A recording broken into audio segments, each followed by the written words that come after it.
Fala pessoal, chegamos ao último capítulo do tópico Math Creation e hoje vamos falar de rotoscopia. Eu quero apresentar aqui alguns fundamentos essenciais que eu acredito que sejam importantes ao fazer uma rotoscopia. Primeiro nós vamos dar uma olhada nos tipos de splines que o Nuke tem e qual é a diferença. A gente vai falar sobre consistência de pontos, sobre a técnica de dividir e conquistar. Vamos falar sobre as estratégias de keyframe, ou seja, quando fazer keyframes. E por fim, vamos dar uma olhada como resolver a questão do motion blur quando a gente faz uma rotoscopia. E em paralelo, sempre pensando como inspecionar esse trabalho de roto que a gente está fazendo, tá? Então vamos pular para o Nuke e vamos dar uma olhada nesses tópicos. Bom, estamos aqui no Nuke e a primeira pergunta então é Bezier ou B-spline? A gente tem o nó de roto e o nó rotopend no Nuke. Praticamente iguais, né? O nó de roto só tem as ferramentas de curvas, né? E o nó de rotopend vai ter as ferramentas de pintura também. Então, o nó de roto dá o resultado, se a gente olhar aqui, o output é sempre no alpha e o rotopend tem o output RGBA. Já que a gente tem ferramentas de clone e blur, sharpen, essas coisas, então ele tem um resultado já no RGBA.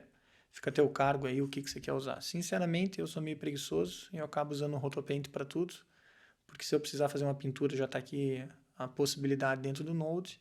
E, além do mais, quando você faz uma curva, por exemplo, com o rotopend, você já vê no RGBA, né? Por causa do output. Eu não preciso ficar toda hora trocando para alpha.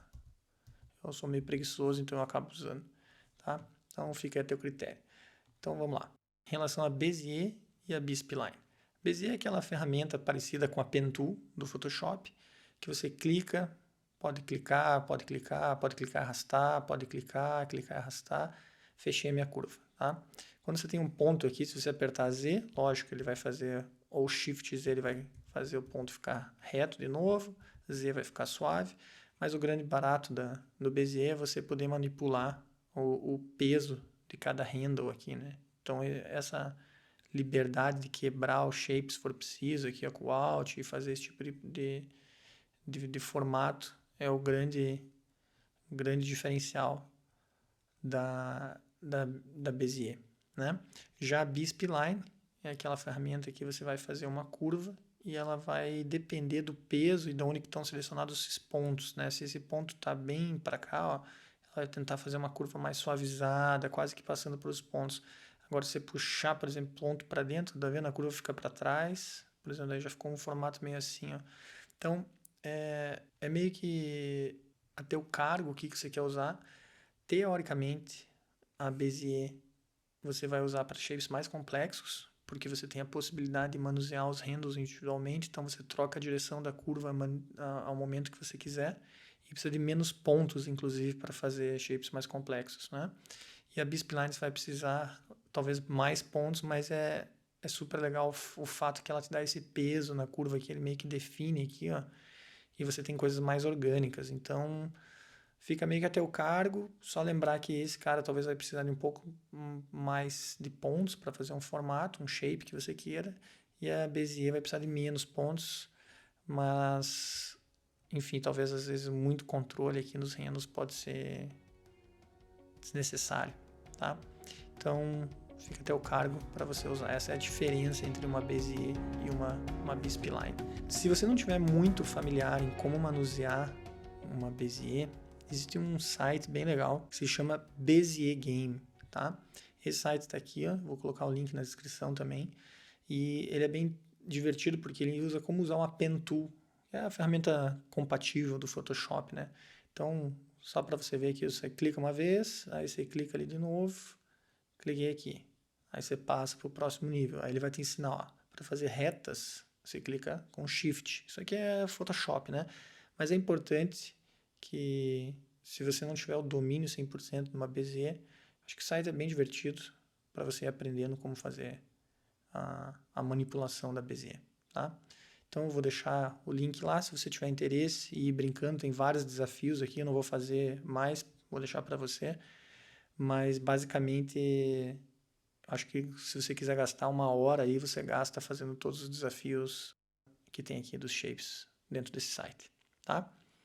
Então, essa é a questão da Bezier ou da B-spline, quando usá-la Acho que depende muito do que você vai fazer roto e da complexidade do shape, tá?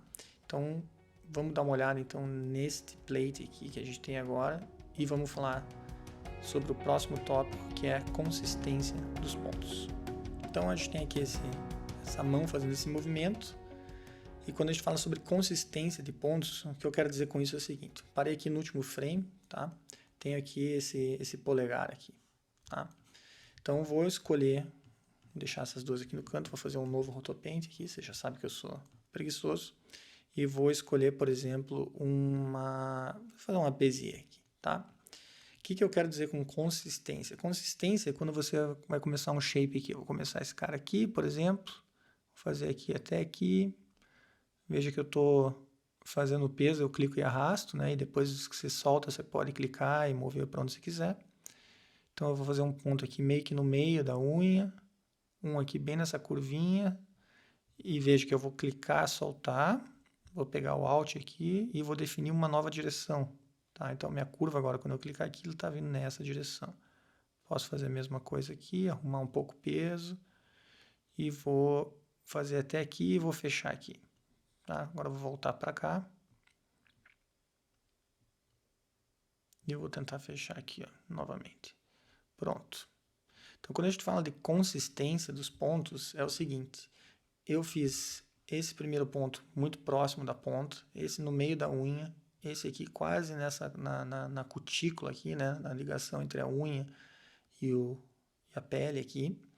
Esse ponto tá naquele espacinho que tem aqui, ó, então se eu voltar aqui, e esses pontos na parte de baixo. Consistência é você, por exemplo, vou para outro frame aqui e você mover o shape como um todo e tentar encontrar as mesmas posições para colocar esses pontos, tá? Não tente movê-los individualmente, sempre bom você movê-los como um todo. Você pode, segurando aqui o Alt, clica e arrasta, você bota o pivot point aqui do roto, aqui do shape da roto, aonde você quiser, e você pode rotacionar o shape como um todo. E é sempre bom tentar mover como um todo, para que você não fique com um ponto deslizando quando você está fazendo a rotoscopia, tá? Então, consistência de ponto é você tentar sempre manter aqueles pontos no mesmo lugar que estava antes, tá? Então, você viu que eu pulei 2, 3 frames aqui, e aqui está no lugar, aqui não está, aqui está no lugar. Aqui no meio, por exemplo, posso tentar movê-los novamente, tá? Então, você viu que eu precisei mover muito pouco para conseguir fazer aqui essa manipulação. Voltei aqui, ó, porque eu sem querer acabei movendo esse ponto, então volto para trás, movo todo mundo junto. Aí se eu quero mover aquele ponto lá, ó, pega aqui uns 2, 3 pontos, move um pouquinho, pega só os outros dois, move mais um pouquinho. Tenta mover eles em grupo, tá? Que isso vai te dar uma consistência um pouco melhor na hora de fazer os shapes. Eu tô aqui no laptop, então eu não tenho teclado numérico, mas no Nuke, se você tiver o teclado numérico aí na tua frente, você pode usar, se não me engano, teclado numérico para ir para a esquerda, para a direita, para cima e para baixo, que dá um controle fino melhor ainda na hora de movimentar as curvas, né? Então tá aqui, ó. Então fiz aqui um movimento, aqui ele é um frame que ele interpolou sozinho e aqui está o frame que eu tinha feito. Dá para ver que aqui ficou um pouquinho fora, já posso trazer aqui de volta, mas a consistência dos pontos tá aqui, tá? E aí você lembra que a gente tinha falado que em paralelo sempre bom ir checando aquilo que você está fazendo. Lembrar que no Nuke você tem essa opção aqui no RGB aqui que se chama Matte Overlay. Então, se eu clicar na shortcut M, se eu colocar esse cara como um alfa dessa imagem, então eu vou usar um copy aqui para isso. Então, tá aqui, ó. Se eu apertar M, você consegue ver o que a gente desenhou até agora. Então, é sempre bom ir checando. Dá para ver que está sobrando um pouquinho aqui. Claro que a unha eu não fiz, porque é o próximo tópico que a gente vai falar, já que é o dividir e conquistar. Então, vamos falar agora sobre dividir e conquistar. Bom, estamos aqui então, você viu que eu só fiz esse shape aqui em cima, vou tirar o M aqui só para a gente não ver o overlay por enquanto. E por que eu não fiz a unha já de primeira? Porque como ele é um outro shape, aqui ó, é mais fácil para você criar, vou criar até uma B-spline agora, é mais fácil você tentar chegar nesse shape com outro shape aqui ó, extra, do que tentar ficar movendo. Eu vou fazer aqui um outro Rotopaint aqui rapidamente para te mostrar isso. Vou fazer aqui um Bezier aqui, aí você faz isso aqui, aí você vem para cá, aí você tenta fazer isso aqui, fazer uma curva, consistência vem até aqui e fecha aqui. Esse shape nesse momento tá assim, mas pode ser que em algum outro momento, ó, tá vendo aqui, você já não tem muito aquela definição. Então, quando você chegar aqui, provavelmente vai ter que pegar e começar a mover o ponto para cá. E esses movimentos, ponto que antes estava, por exemplo, o ponto estava aqui para dentro, né? Porque aqui no último frame, a unha está desse shape aqui, né? Coisa nesse sentido. Aí quando você vem para cá, ela já não está mais, porque a perspectiva mudou, né? Teve uma pequena mudança de perspectiva e você já não tem que ter mais esse ponto daquela forma. Então, você começa a se ver na situação de mover uns pontos desnecessariamente. E daí essas pequenas mudanças que você vai fazer aqui são coisas que certamente vão chamar atenção, que os olhos vão perceber. Então, é melhor usar a tática do dividir e conquistar para todos os pedaços, tá? Inclusive aqui eu fiz um shape bem grande, que foi o primeiro momento que eu só queria mostrar como fazer a B-spline e botar aqui o shape, mas efetivamente, se você for fazer uma rotoscopia como essa de uma mão, que é uma coisa bem orgânica, não seria nada estranho você dividir isso aqui em vários shapes menores, pensando em todos esses pedacinhos do dedo, sabe? Então, você viria aqui, ó, faria um shape talvez aqui, fechei, vem aqui, faço um outro shape, que vem mais ou menos aqui, aí você faz outro shape aqui, tenta achar unidades do dedo que você possa trabalhar como um todo, porque quando essas áreas se deformarem e mudarem a percepção delas, fica mais fácil de você manusear um ponto do que ter que começar a remover ponto daqui para lá, entendeu? Então, como aconteceu na unha ali. Então, acho que esse tipo de pensamento, de dividir para conquistar, é o que você tem que ter sempre em mente. E outra, qual que é a parte mais importante de uma rotoscopia? É a borda, né? É a borda daquilo que você está fazendo roto. Então, você pode ir fazendo coisa, por exemplo, eu estou fazendo um shape maior aqui, até aqui, ó, por exemplo. Esse meio todo aqui, se eu olhar aqui, ó, se eu olhar meu alfa, tá? Eu estou fazendo um overlay, fez isso, mas vamos dizer que eu vou pré-multiplicar aqui, fazer um pré-multi. Está faltando aqui a parte de dentro, né? Isso aqui é o menos importante, porque depois para conseguir fazer a parte de dentro, você vem aqui e faz um outro shape, daí fazer até um B-spline também, faz um shape maior aqui, ó, faça uma interseção, né, com os outros shapes e você consegue fechar todo ele aqui. Então, você viu aqui que ao pré-multiplicar você já está fazendo aqui, ó, tô vendo que tem sobrando um pouquinho ali, tá certo que é a parte do dedo de baixo, mas é sempre importante, se quiser aqui já refinar, já dá uma refinadinha, pega todos os pontos aqui, pega esse shape, seleciona todos, move um pouquinho aqui para dentro e tá ali, tá? E vai arrumando essas coisas todas. Outra coisa é a seguinte, nunca fazer um shape só, fazer aqui para como se fosse mão inteira aqui, tá? Digamos que isso aqui tá, tua rota tá aqui, daí você vai continuar. Não. Esse tipo de coisa é só para dar problema, justamente por quê? Porque a ideia é dividir para conquistar, ou seja, não fazer esse tipo de coisa, porque daqui a pouco a mão vai se mover, ó, esse espaço que estava aqui dentro, quando a mão está aqui já não existe mais, né? Então é importante você trabalhar em layers, pensar que esse aqui é um dedo, esse aqui é outro dedo, esse aqui é outro dedo, e fazer por etapas, tá?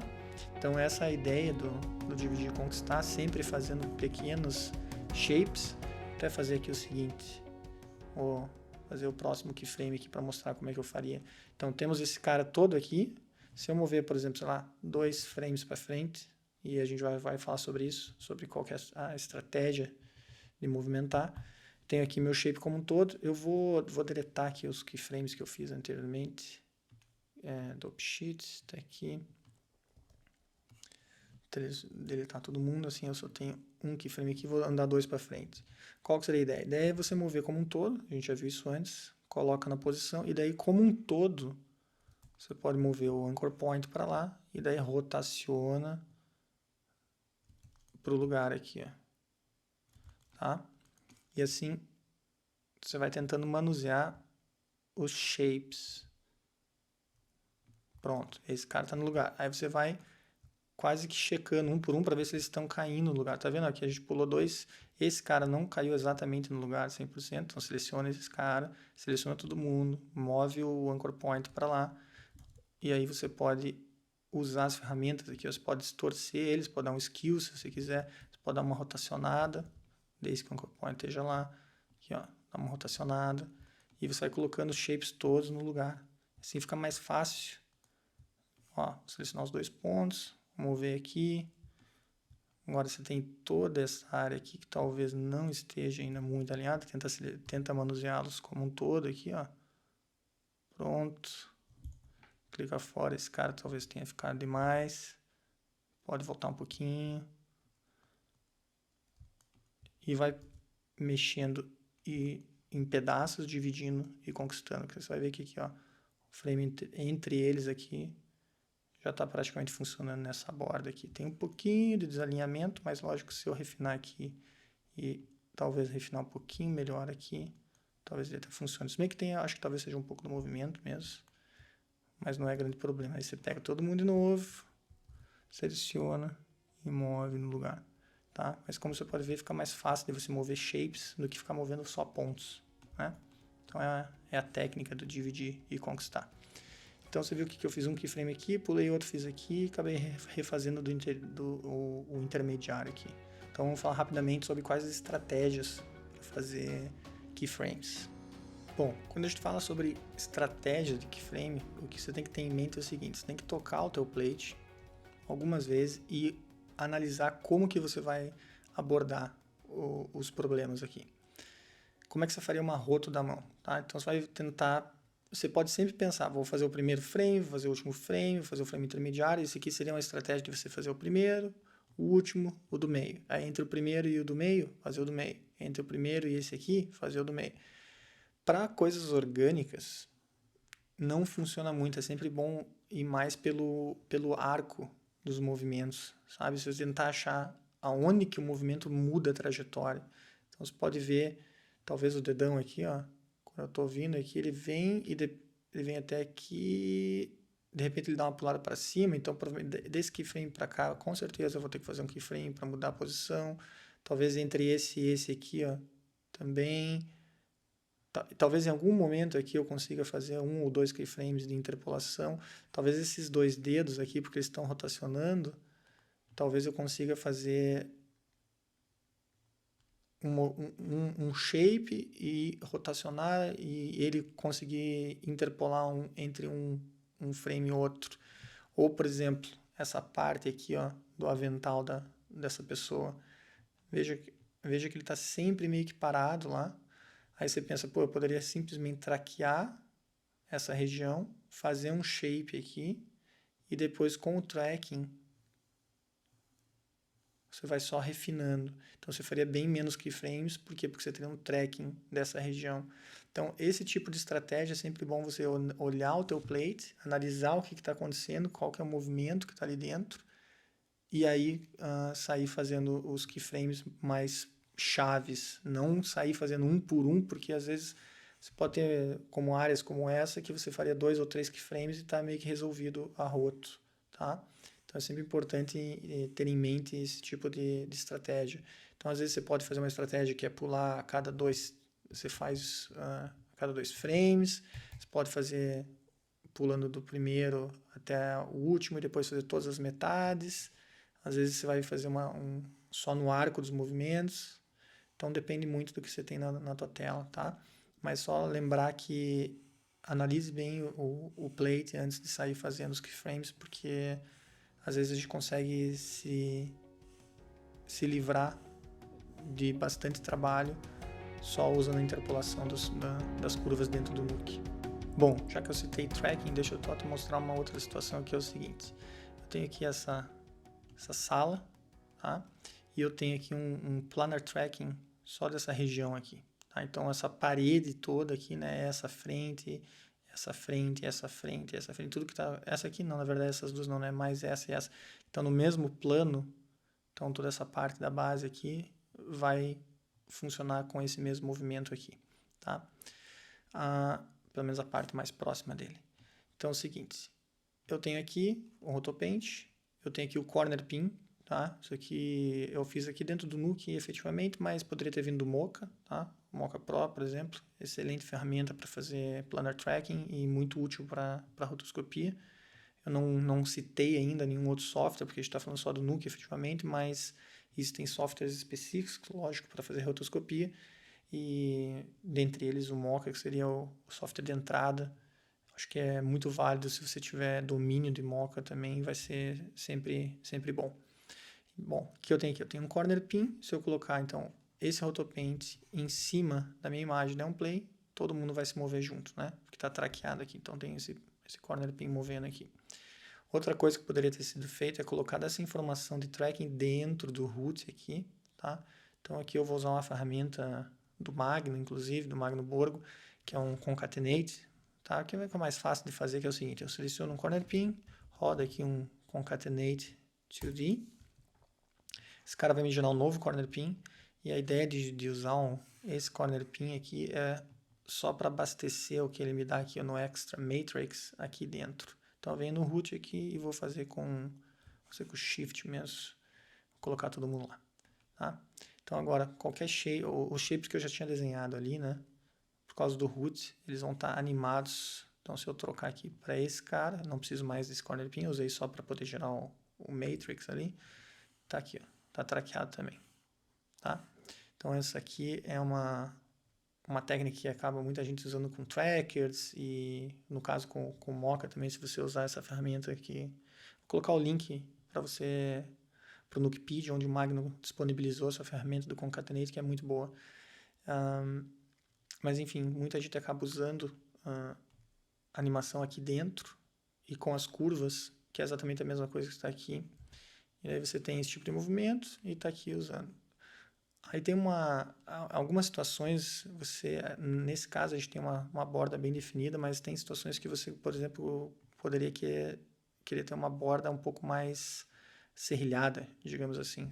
Vamos dizer que fosse, sei lá, plantas ou o tronco de uma árvore, e você tem que ter um pouquinho de ruído na borda, tá? Se você usar essa maneira que eu fiz aqui, ó, você tem o roto, você tem um fractal blur, tá? Estou usando aqui um gizmo do Nukepedia que faz esse noise nas bordas de qualquer shape.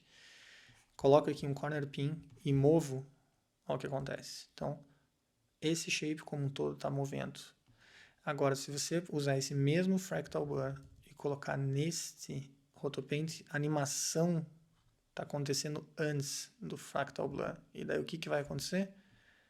Você tem o noise parado em relação ao shape, tá? Então eu só queria fazer esse adendo e dizer o seguinte: se você precisa que esse shape fique sempre estático, né, que as bordas não sejam vivas, digamos que seja a maioria dos casos, sinceramente, o que você tem que fazer? Você tem que fazer esse processo com corner pin ou com tracker, seja lá o que for, depois, porque o que está acontecendo aqui é o root tem animação, então está todo aqui. Às vezes, se você tem um tracker, a animação vai estar aqui no translate, por exemplo. E tudo que está aqui dentro vai se mover. Só que como isso aqui está se movendo e esse noise ele é aplicado depois, você fica com esse resultado aqui das coisas meio que vivas. Então, pode ser o que você quer, mas eu só queria mostrar que é importante também saber que é bem útil usar o transform ou o tracker, que seja sempre depois, porque daí você tem a possibilidade de lidar com as bordas do roto em separado, tá? E aqui, digamos que se esse shape estivesse se movendo efetivamente, estivesse sendo deformado, aí não tem condições. Essa solução também não funcionaria, porque daí essa animação está acontecendo antes, né, do fractal blur ali, ó, e daí ele vai andar de qualquer forma, tá? Mas se for o caso de não ter, que são shapes que tem a posição fixa, aí essa solução do teu corner pin depois é super útil, tá? Então só queria fazer esse adendo. Pessoal, acabei me alongando nos tópicos anteriores e para não ficar muito extensa essa aula eu vou dividir em duas partes. A parte 2 eu vou falar apenas sobre o nosso último item, Motion Blur. Confere lá. Abraços!